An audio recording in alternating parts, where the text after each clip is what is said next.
India is an ancient society with a kaleidoscope of people who speak more than 340 languages and 1,000 dialects. The country is the second most populated in the world, with 1.2 billion people. By 2030, India will surpass China as the most populated country. It is home to a number of religious traditions, including Hindu, Muslim, Christian, Sikh, Buddhist, and Jain. More than 20 million of the population are Roman Catholic. One fact about India stands above all the rest. It is home to 1/3 of the poorest people on the planet.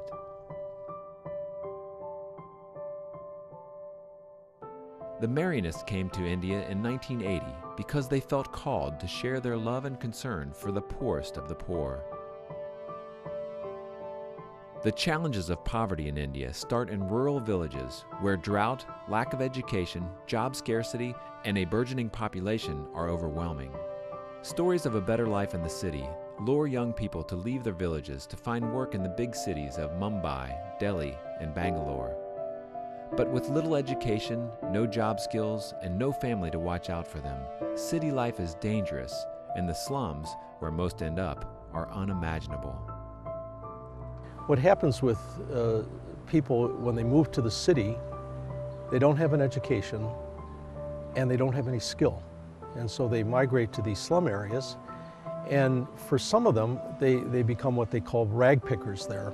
And it's kind of a derogatory term, but it's people who pick through the garbage.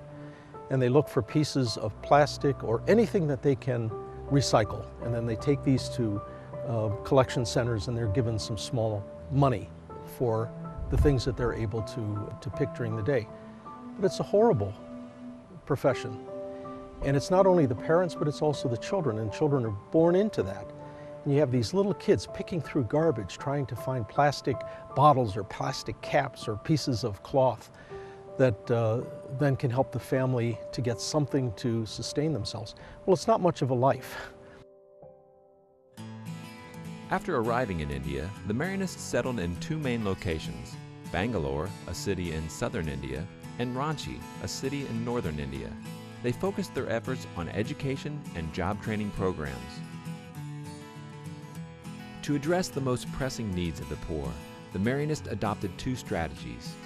Urban empowerment programs provide schooling and help for street children and job training for adults so that families in city slums can gain a foothold in life.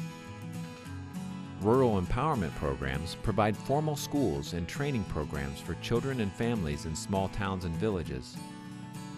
The programs enable students to receive a quality Marianist education and job training for adults so they can earn a living in their villages and stop the feudal migration to cities. One example of rural empowerment is the Chaminade Rural Development Project.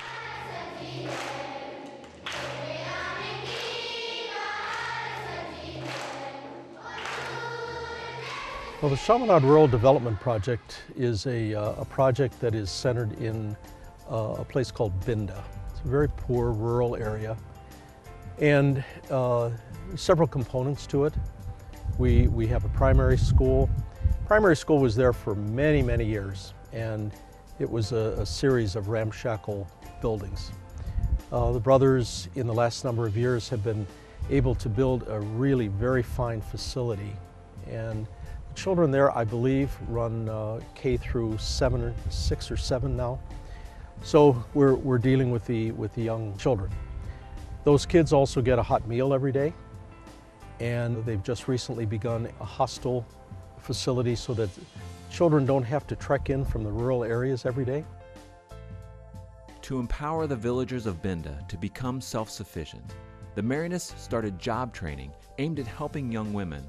The programs teach basic tailoring and sewing skills. This enables women to do piecework for local vendors or start their own businesses.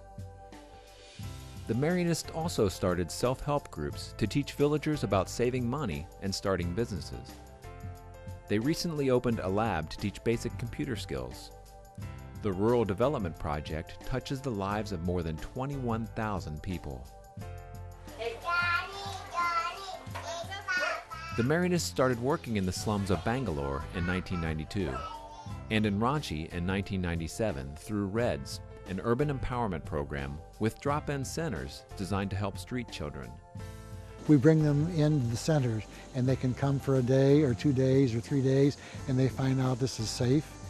They are taught games, we're taught dance, they're taught songs, things that every kid ought to have in his life where these kids didn't ever have this.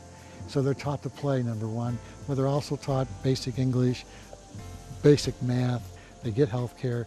Sanitation is very important with these kids, to wash their hands, for example, not to drink water that's not boiled. All these types of things, we teach them where they live, and gradually they come to us and they come to stay. And they come to stay in these RED centers. Then we work very hard at getting them an education and getting them into formal education. To further help children, the Marianists realized they needed to address the needs of the whole family, especially mothers. When you educate or empower a mother, you're also empowering the whole family. That's not to say the men are not important, but mothers have a special role to play. To help mothers and children, Marianists started play schools and daycare centers. They launched tutoring and after-school programs for students so they can study and receive a hot meal. Today, these programs serve more than 3,000 children. The Marianists also began offering training programs for women to learn tailoring, embroidery, machine knitting, and computer basics, as well as classes in family health and wellness. One of the most effective things they have done is help women organize self-help groups, a form of microfinancing, which enable women to manage and save their income. They now run more than 40 self-help groups in the slums of India. Despite these efforts, thousands of children, especially young adolescents, were left on their own. To address the needs of adolescent boys, the Marianists operate skills training centers that provide a safe environment away from street life, where they can learn a trade, such as welding, plumbing, electrical applications, carpentry, tailoring, and computer basics. Besides training, we try to give them, create an atmosphere like their own family. That's the main thing. We are not just focused on their skill aspect of life. We are more interested about the whole human development, the personality development as well. You know, one of the things that is very difficult for people who are poor is a sense of self-worth and a sense of respect. When a young person can succeed in school, when a teenager can succeed at some kind of job skill training, that really boosts the self-confidence. That probably, as much as anything, is what real development. It's about development of the person. Today, more than 100 Indian Marianist brothers and priests partner with the poor in these programs. The results are impressive. It's exciting. I can tell you the story of a number of kids who came to the RED centers in Ranchi or in Bangalore and who actually now have a full-time job, raising their own families, raising their own kids. And it's a beautiful thing to see because we really, really understand how our efforts are paying off.